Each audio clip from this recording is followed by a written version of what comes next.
As you will recall from Chapter 6, we see that the colonists are victorious during the Revolution, the War for Independence from Great Britain.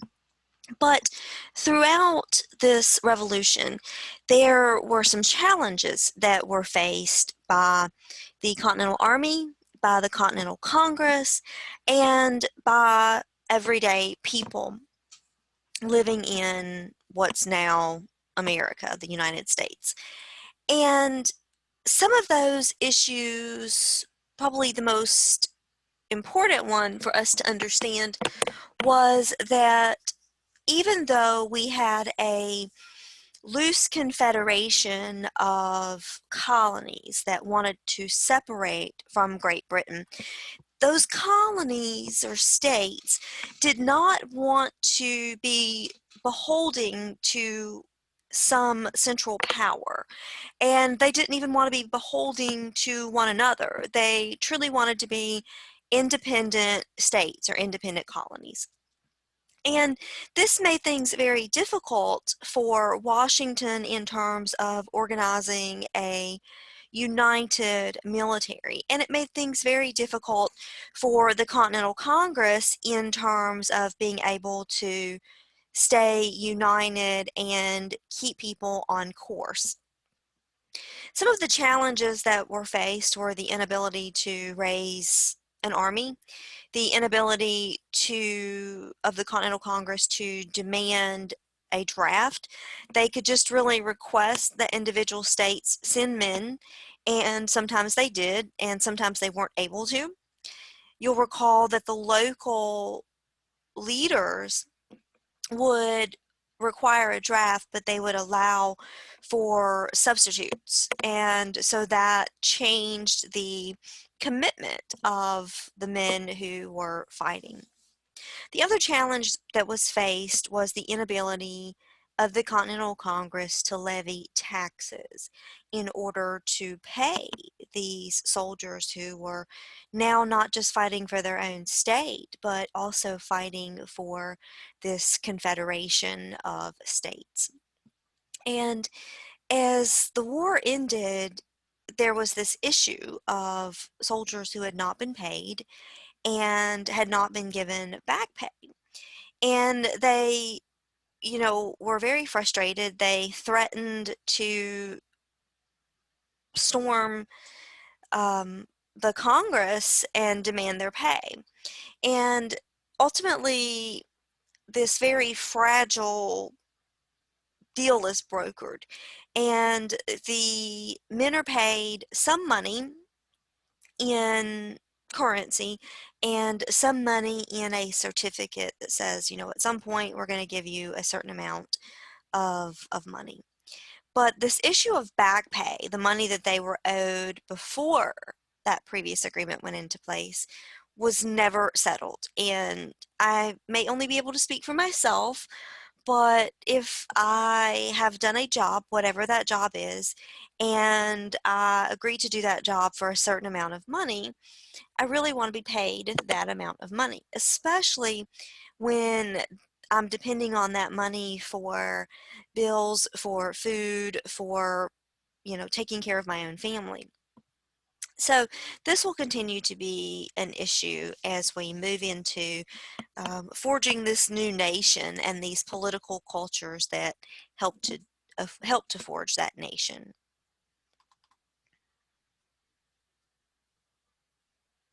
Now that brings us to some of the post-war problems that we will be discussing. So the new nation had a lack of revenue, and this leads to conflict within the military as the Continental officers encamped at Newburgh, New York. And they grew very frustrated because they were still owed their pay for the service that they had given during the Revolutionary War. Some Confederate leaders, including Alexander Hamilton, supported the officers' attempts to secure their pay in the hope that their frustrations would pressure the states to authorize the Continental Congress to levy a new federal tax on imported goods. Now let's pause here for just a moment. Alexander Hamilton supports these officers, but he's supporting them with the hope that the Congress will levy a tax, a federal tax, on goods that are being brought into the United States. Now, it hasn't been that long since we discussed that this was really the issue that was upsetting to those in the Continental Congress and those early leaders of this push for independence. They didn't want to pay taxes on goods and services to be paid to this foreign entity where they had no representation. Now, we don't have a government yet, so Alexander Hamilton is really advocating for taxes on imported goods, even though people don't really have an equal voice in this new government.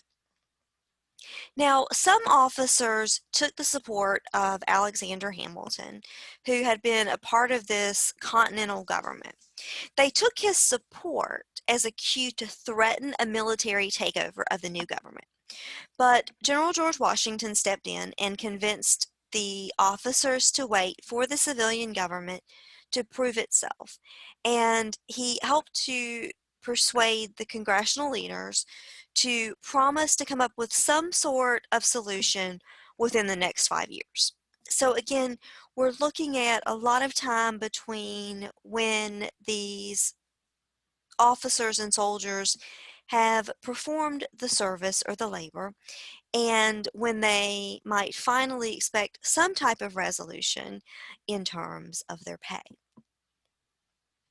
After the war, more American settlers began moving into the Western Territory, and they claimed land that was held by different Indian nations.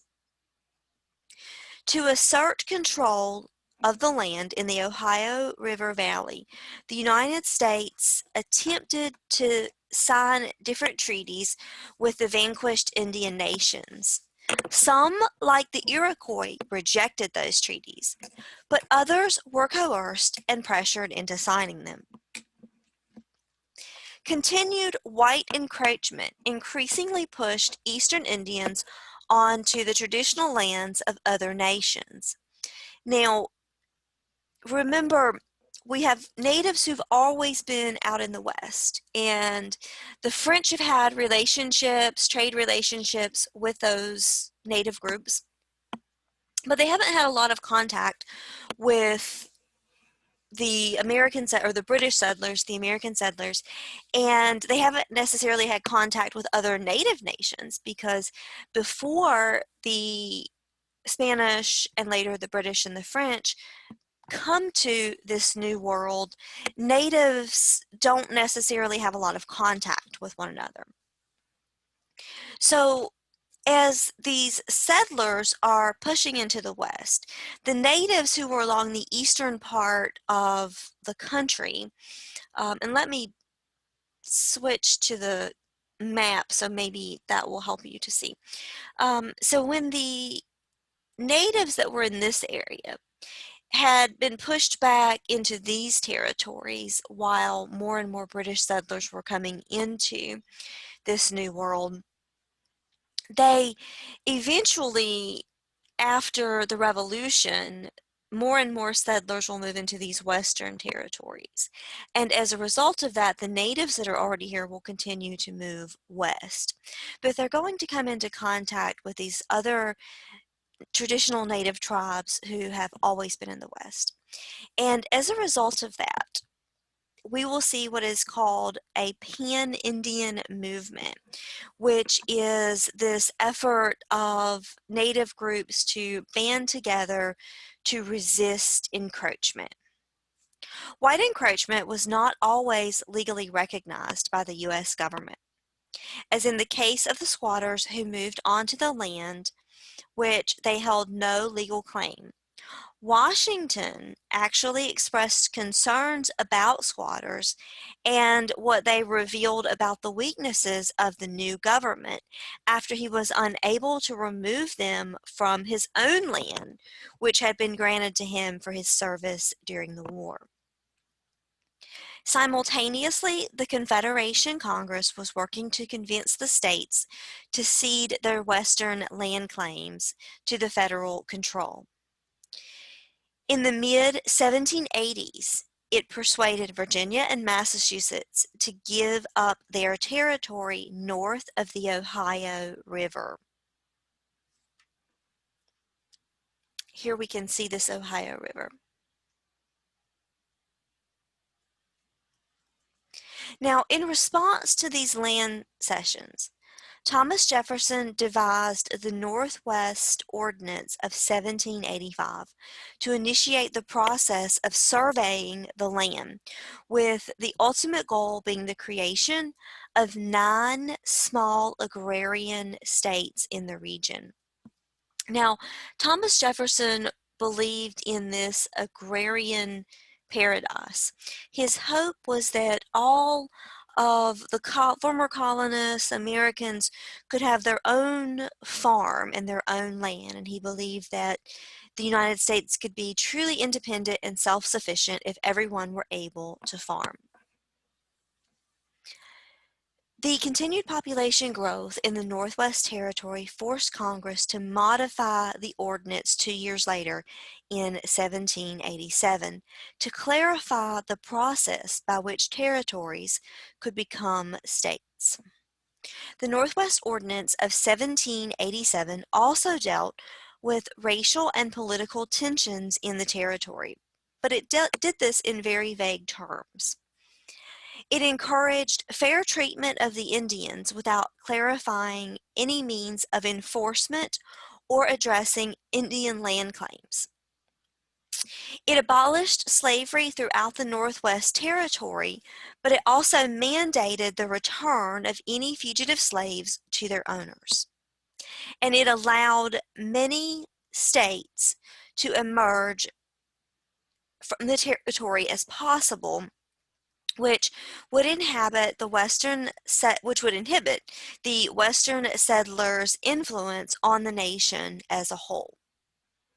So, 3 specific things are outlined in this Northwest Ordinance of 1787. Again, they are the encouragement of ethical treatment of the natives, but there's no specifications outlined in how to address issues of natives who have already been living on the land. It does specifically abolish slavery in the Northwest Territory. So again, this is your Northwest Territory. But it mandates that any fugitive slave who is in that territory be returned to their master or to anyone claiming to be their master, really. And then finally, it limits how many states can come from the territory. So before, you could create a state very quickly and very easily. So now there are some parameters in the number of states that can be created from this area.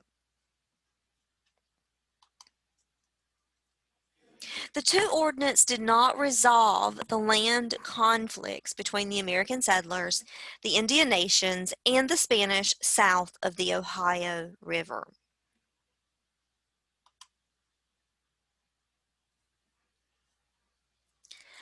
The war's end brought with it enormous debt owed to individuals within the United States and to foreign nations. This debt was intensified by an economic depression and a downturn in international trade. The federal government, the states, and the individuals all saw Western lands as a means to address their economic problems. But the lack of a secure title to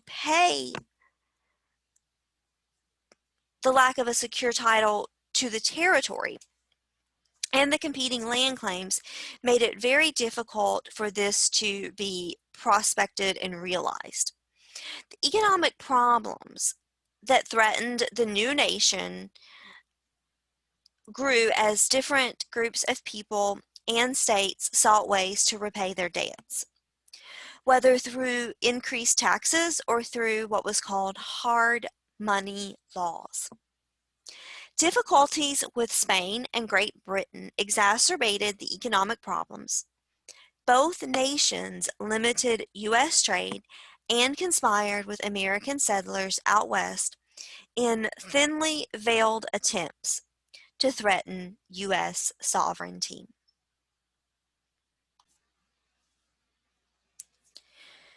Virginia's Statute of Religious Freedom, passed in 1786, set the standard for ending government support of churches through taxes. While religious toleration was still limited on the whole, religious diversity flourished in the new nation, which limited the influence of any one denomination. Free blacks sought to increase their role in church governance. In 1794, Richard Allen, a former slave who became a preacher, founded the first African American church in the United States, which led to the first independent black denomination, the African Methodist Episcopal Church. Northern populations of free blacks increased after the Revolutionary War, and northern states passed gradual emancipation laws. The ideals of the Revolution led many northern states to pass those gradual emancipation laws, and those laws served to confine slavery to the South, which simultaneously moved to tighten slavery laws and the ideas of emancipation.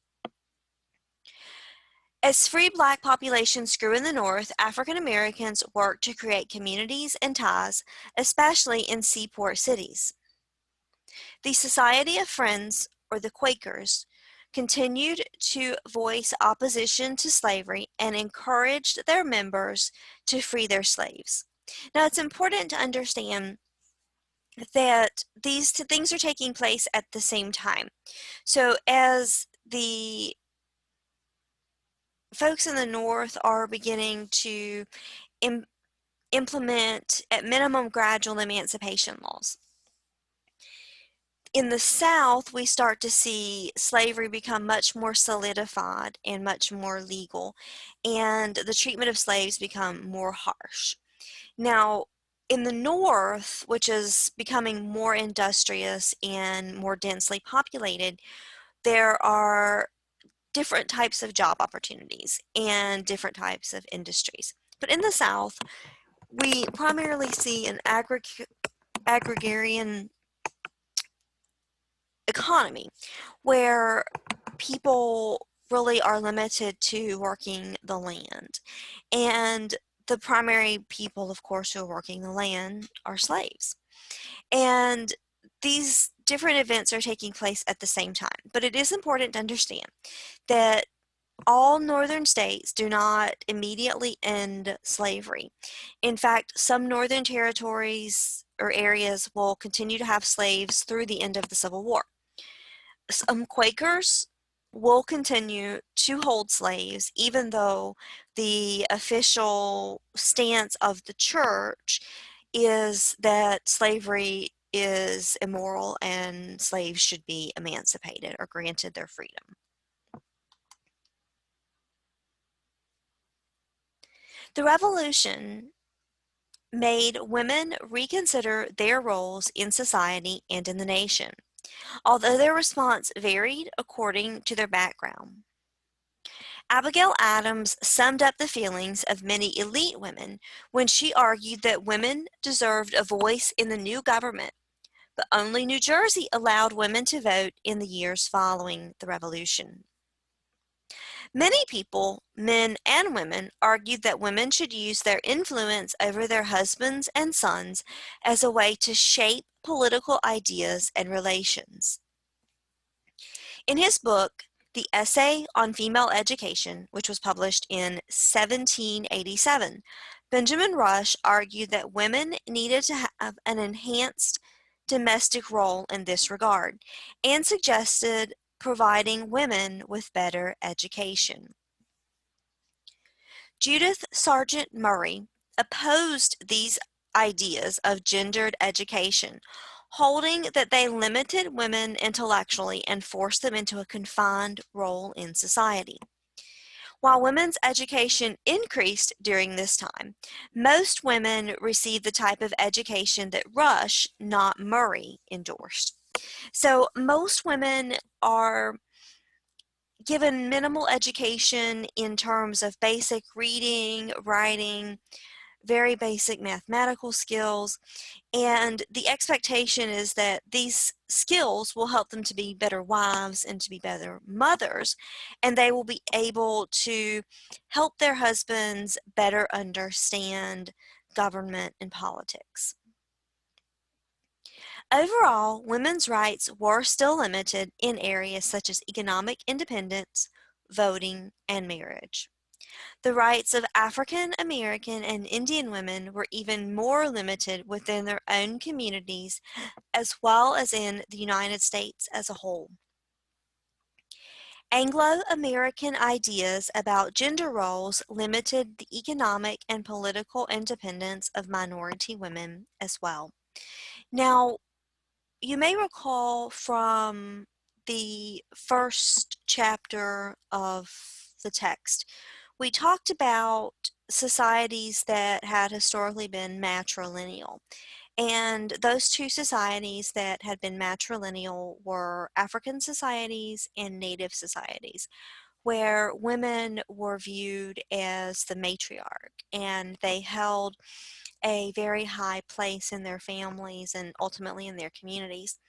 And that shifts with European contact, with Anglo contact. And as time moves on, we'll see fewer opportunities for women across all ethnic groups. Changing ideas of voting eligibility allowed men with little or no property to have a voice in government as the electorate began to expand in the 1780s. Voting rights, however, did not secure the poor farmers and debtors enough influence to actually protect their own economic interests, as state governments in the mid-1780s routinely sided with the wealthiest citizens. Even wealthier Americans, though, saw the limits and the weaknesses of the Confederation, as U.S. sovereignty was challenged by Great Britain and Spain, and continued conflict with the Indians as well as with strugglers with squatters. In 1786, the weaknesses of the central government were highlighted by Shays' Rebellion, which was an armed uprising in western Massachusetts where farmers protested their indebtedness and their lack of political power. Now, Shays' Rebellion was a series of violent attacks on courthouses and other government properties in Massachusetts. And it really begins in 1786, but it turns into a full-blown military confrontation the next year. Most of these rebels were ex-Revolutionary War soldiers who became farmers and opposed the state's economic policies, which they believed caused poverty and property foreclosures. Now, it's always important to remind students that the term rebel isn't really a bad term. Typically, the rebels are whomever is opposed to the force that is in power. So the colonists were rebels against Great Britain. Now these farmers are rebels against this continental government. The rebellion was named after Daniel Shays, who was a farmer and former soldier who fought at Bunker Hill. The farmers who had fought in the Revolutionary War had received very little compensation, and by the 1870s were really struggling to make the ends meet. Remember, they hadn't been paid. Businesses in Boston and elsewhere were demanding immediate payment for the goods that the farmers had previously been able to purchase on credit. There was no paper money in circulation, and there was no gold or silver to be accessed by the farmers to pay their debts. At the same time, the Massachusetts residents were being lobbied with higher taxes than they had ever had to pay to the British. So they feel like they are being kind of pinched twice. With no means to actually harvest and move their crops to make the money and pay their debts, the Boston authorities began to arrest the farmers and foreclose on their farms. At first, the farmers attempted to resolve this conflict and this frustration very peacefully, but it quickly becomes evident to them that they will not be able to find a peaceful solution to this. Daniel Shays actually becomes involved when the insurgents during the summer of 1786 move into the area, and he's offered a leadership position. Now, he refuses this because he doesn't want to necessarily engage in a conflict with the state government. What he wants is the ability for the farmers to work their land, to have their basic needs met, and then to be able to sell their crops and their products. As time goes on, this conflict begins to escalate. The Springfield Arsenal is ultimately attacked, and eventually a fragile peace is sort of brokered.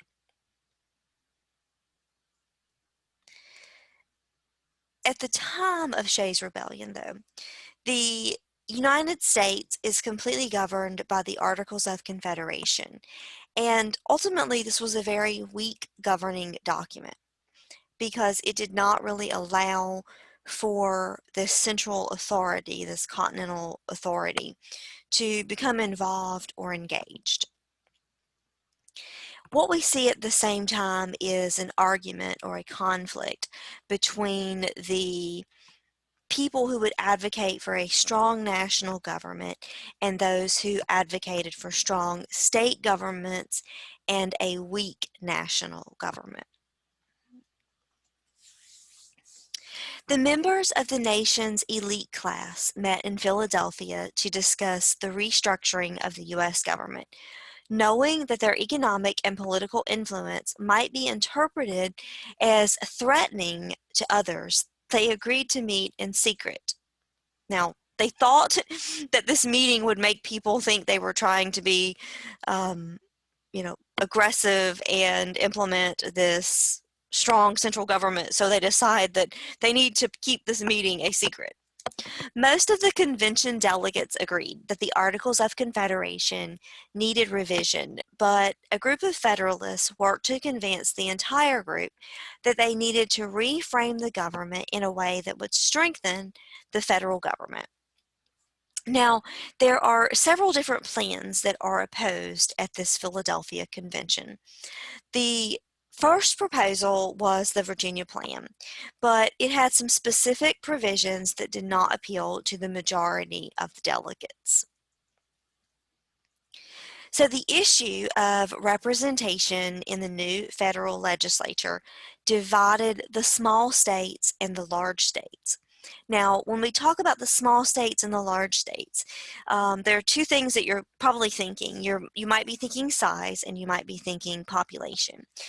You want to think about population. There are small states that have large populations and large states that have geographically large states that have small populations.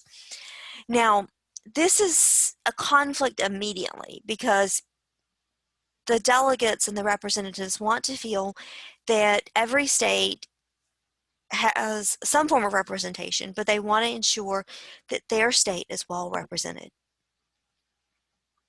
The Virginia Plan gave more power to the larger states. A delegate from New Jersey proposed an alternate plan in which each state, regardless of their population, would have equal representation. A special committee proposed a compromise, a bicameral legislature with representation in two houses.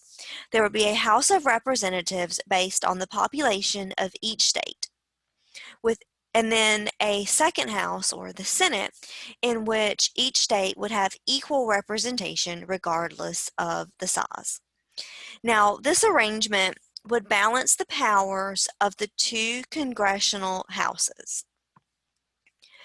The final compromise included a provision that each slave in a state would be counted as 3/5 of a person for determining the state's representation in the House of Representatives. Now, I want to talk about this for just a moment.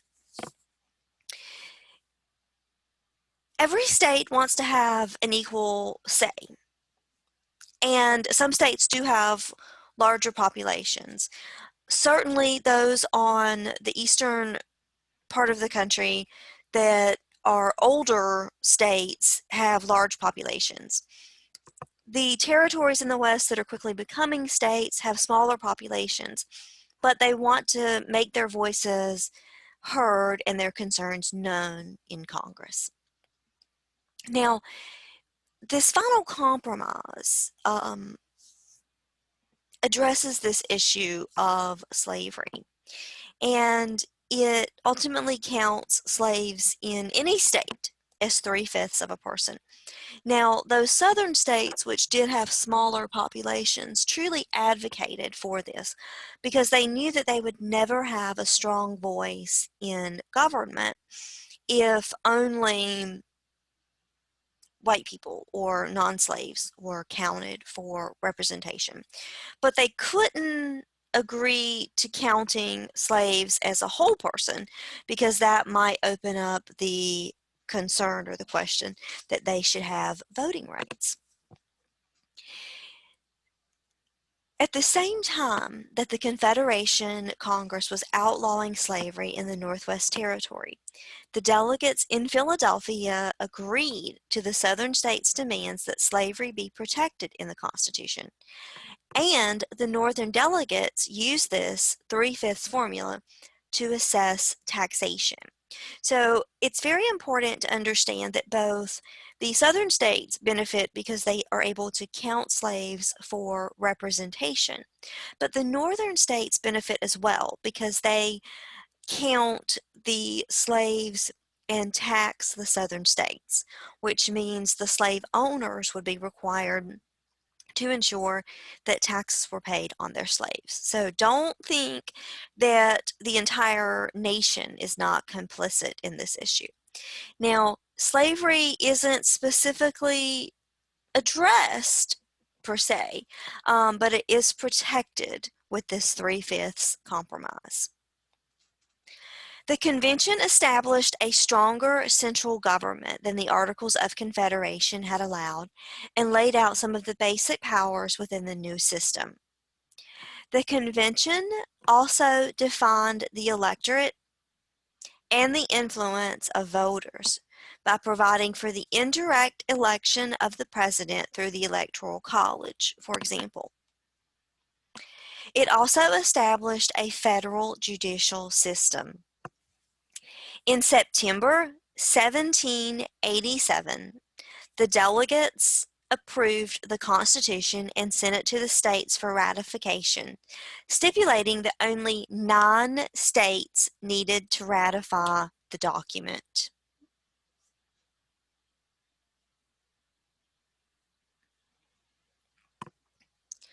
Copies of the Constitution were sent to the state legislatures and were circulated to the public in newspapers and broadsides, and differing opinions were soon voiced over the merits of the Constitution. The Federalists, who hailed mainly from urban and commercial backgrounds, were in favor of ratifying the new Constitution. But the Anti-Federalists, who were typically from more rural and less wealthy areas, opposed the ratification of the Constitution. In a series of newspaper editorials that were eventually published collectively as the Federalist Papers, James Madison, John Jay, and Alexander Hamilton extolled the merits of a strong central government that would still be able to protect the minority rights.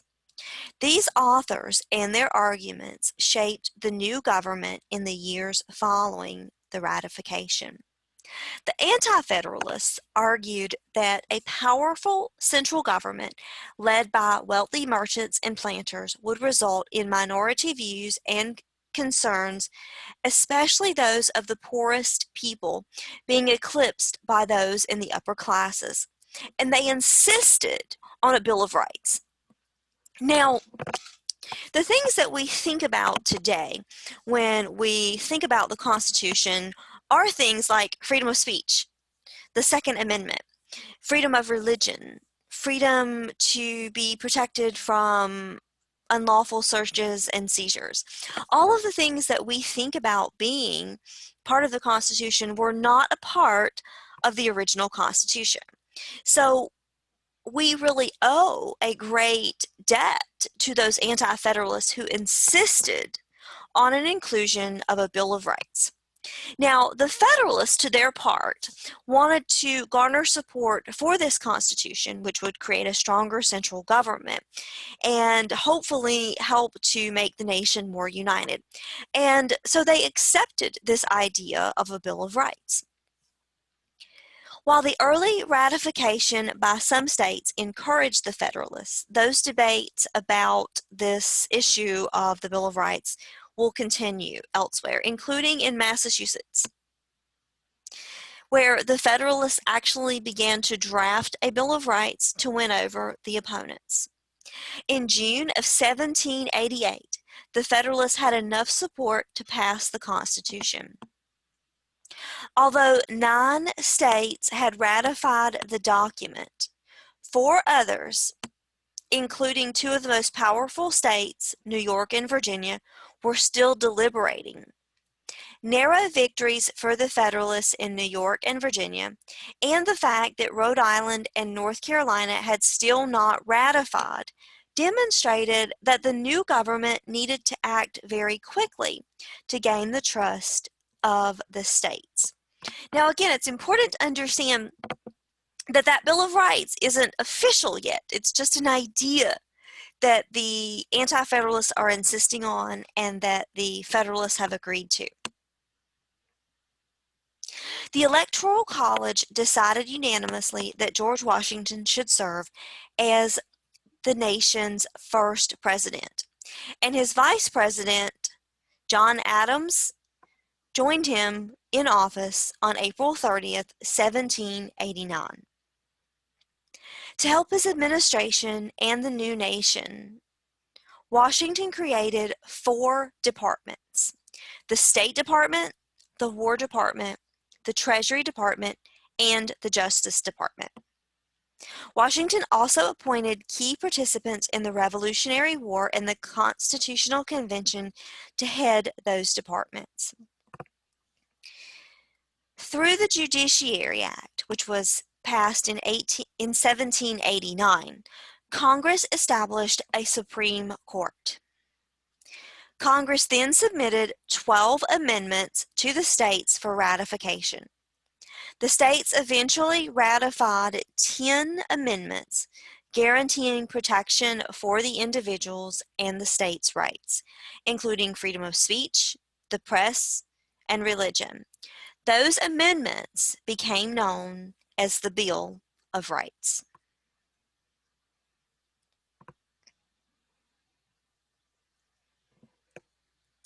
The new Secretary of the Treasury, Alexander Hamilton, worked to strengthen the United States by stabilizing its economy. Hamilton's plan to fix the economy centered on funding the national debt at face value and having the government assume the state's debts. Now, this was a very radical idea. Now, this is great if you are a state or from a state with a large debt. But if you are from a state with no debt or minimal debt, this is very concerning. Controversy erupted over the funding portion of the plan, as it would benefit the speculators who had bought security bonds for a fraction of their value from creditors who needed money. But ultimately, Hamilton's plan won. States like Virginia had already paid their debts, and they criticized the assumption of the state's debts by the Treasury Department. As a compromise, Hamilton agreed to reimburse those states for the money that they had already expended and to move the nation's capital to a more central location along the Potomac River. To help carry out his funding and assumption plan, Hamilton also proposed creating a national bank backed by private investors designed to hold federal income. Opponents of the bank, like Thomas Jefferson and James Madison, argued that there was no constitutional backing for it. But Hamilton countered that the establishment of the federal bank was an implied power. Hamilton again triumphed when Congress chartered the National Bank for a 20-year period. Now, remember, James Madison was a Federalist, as was Hamilton. Thomas Jefferson really advocated for rights for the individual states and was an anti-Federalist. But this really demonstrates that many of these framers of our nation's constitution and our nation's founding were able to move from one side to another depending on an issue. So we don't see entrenched party loyalties or loyalties to a certain cause as these leaders move their positions depending on the specific issue. Hamilton also convinced Congress to place an excise tax on the sale of whiskey and on the consumption of distilled spirits, wine, coffee, and tea. And Congress passed tariffs on various imported goods in an effort to raise revenue while supporting the nation's industrial development. Now, Hamilton's plan to stabilize the economy does work, but I want you to reflect for a moment on the irony of a special tax being placed on tea. That's a bit ironic, right? As that was part of what fueled the push for independence. Now, the excise tax is a tax that's sort of placed on anything that's considered a luxury good, not a necessity. And so it does include any type of distilled spirit. So that would include beer, alcohol, particularly grain alcohol, and then wine. And then there's also a tax on not just the consumption, but the sale of whiskey.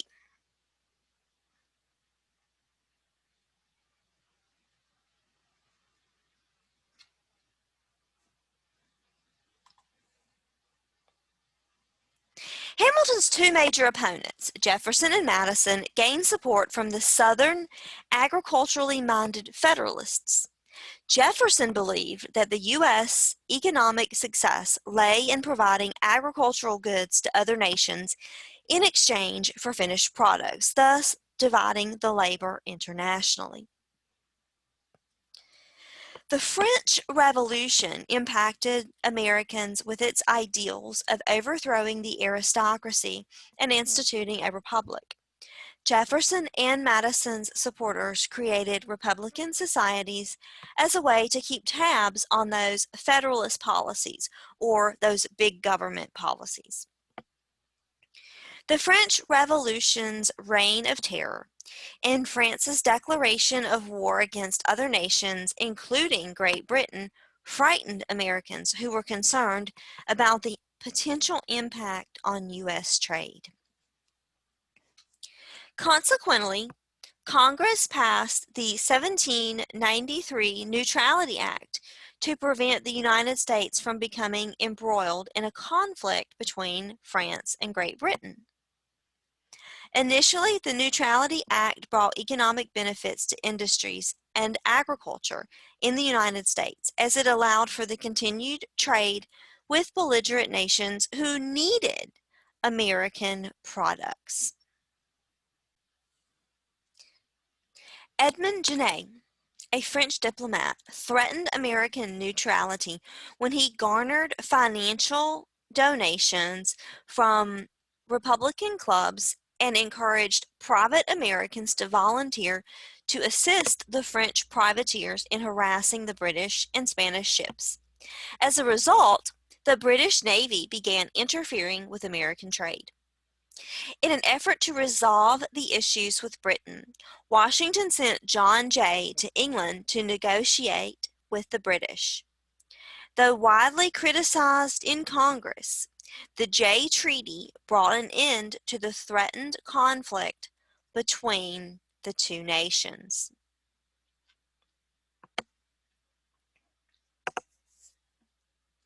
Opponents of Hamilton's economic policies organized into the beginnings of the Democratic-Republican Party. Their opposition was threatened by farmers who protested the excise tax on whiskey. Western Pennsylvania farmers led the protest against the whiskey tax and threatened rebellion over it. The Whiskey Rebellion frightened the national leaders who believed that it might weaken the nation and make it susceptible to foreign intervention. To put down the rebellion, President Washington federalized militias from 4 states, and they easily suppressed this uprising in 1794. Now, these farmers are not just concerned about the tax on whiskey in terms of consumption. Their concern is the sale of whiskey, because what these farmers are doing is using any grain that they can't sell to make into this commodity whiskey, which is a commodity that can be bought and sold as well as traded. So it sort of acts like a currency in a way. And what these farmers are accomplishing here is they're able to use any extra grain that they can't sell for wheat or for other products to be able to not have it go to waste. And what they feel like this excise tax does is makes it very difficult for them to use the product that they've already paid a tax on when it was purchased, and they're already paying a tax on anything that they sell. They feel that they're being taxed twice, and they feel that this is not fair. Washington actually uses a federalized militia on these Pennsylvania farmers. So he uses this federalized militia on other Americans. Washington's actions in the Whiskey Rebellion demonstrated the power of the Constitution, but they alienated many who thought the use of force against fellow Americans was too extreme. In the wake of this Whiskey Rebellion, Jefferson and Madison formally created the Democratic-Republican Party.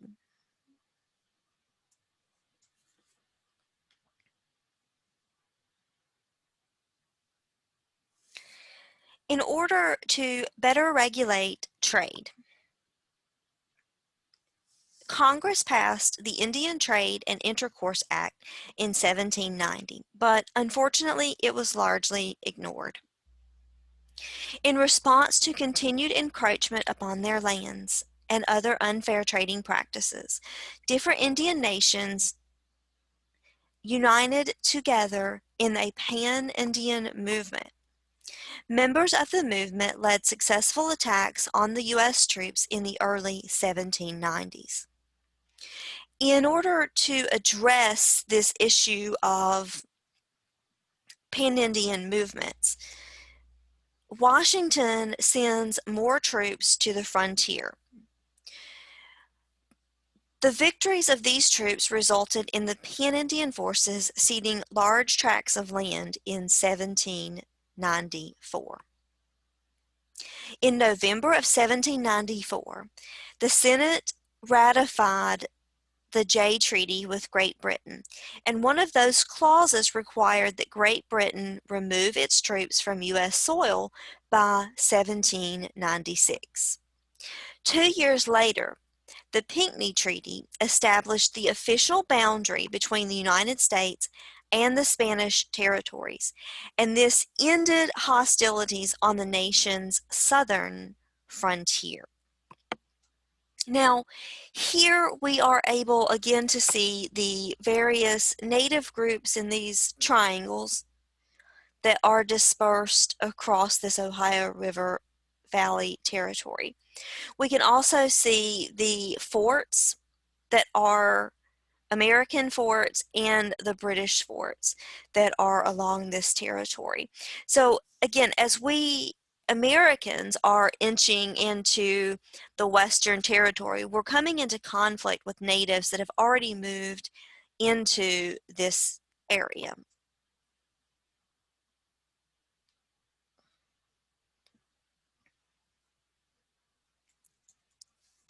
The Federalists nominated John Adams for the presidency in 1796.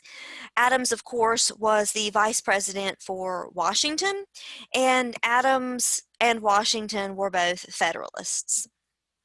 Democratic Republicans chose Thomas Jefferson to represent them, and each party actually named a vice presidential candidate. The Electoral College had not been created with political parties in mind, and ultimately the electors decided upon Adams as the next president and Jefferson as the next vice president. Now, initially, when the Electoral College was framed, the idea was that the electors would, decide, and whomever had the most votes would be the president, and whoever had the next most votes would be the vice president. So this creates an interesting pickle here, as you have a Federalist in Adams and a Democratic Republican in Thomas Jefferson, who represent different parties but receive the most and the second most votes respectively. And so ultimately Adams becomes the president, but Jefferson becomes his vice president. Now, the Adams administration was marked by division between the two men immediately. And Adams generally lacked a lot of political instinct to really sustain this position. Adams was not a strong politician. Adams also had to contend with the continued conflict with the French, and in 1798 he sent a delegation to France to negotiate for compensations due to the French seizures of U.S. ships. The delegates were actually met by three French agents who were codenamed X, Y, and Z, and they demanded a bribe before they would even consider negotiation. Now, Adams publicized the outrageous demands made by those agents, and this is what is known as the XYZ affair.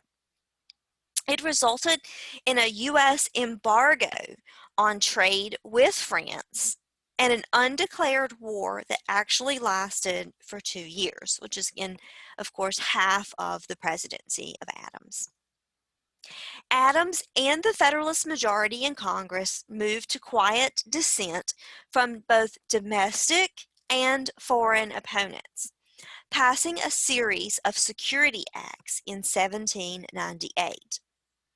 The most controversial of these acts was the Sedition Act, which outlawed speech that was critical of the president or Congress. The second was called the Alien Act, which allowed the president to imprison or deport non-citizens, thus giving Adams a weapon to use against the Irish and the Scottish dissenters, who were very critical of the government's pro-British stance. Now, for a moment, think of the irony of a Sedition Act which makes it illegal to criticize the president or Congress in a nation that just drafted this Bill of Rights that allows for freedom of speech. The irony was not lost on the Democratic Republicans like Thomas Jefferson, and they were frustrated. This Sedition Act was used against those Democratic Republican editors and legislators, and many of them were fined and imprisoned. Anger over the Alien and Sedition Acts rallied the Democratic Republicans, whose core supporters were clearly the targets of this legislation. Consequently, Jefferson and Madison authored resolutions in Kentucky and Virginia legislatures that nullified those acts.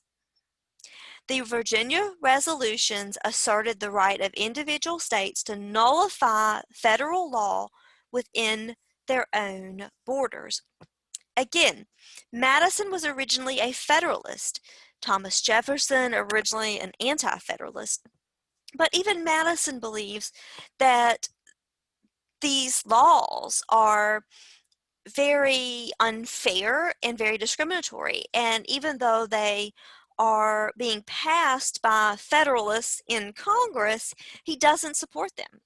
Now, this nullification of federal law, which again is passed in Virginia and Kentucky, is very interesting because basically what it says is that a state can disregard a federal law as long as they do it formally in their state legislature.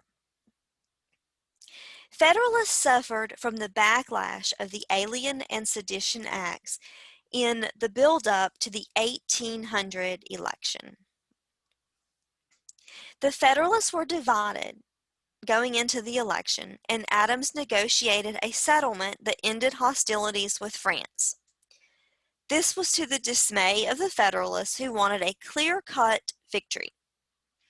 Meanwhile, the Democratic Republicans united behind Thomas Jefferson and attacked the Federalists for abuse of power. The Federalists nominated John Adams with Charles Cotesworth Pinckney as his running mate.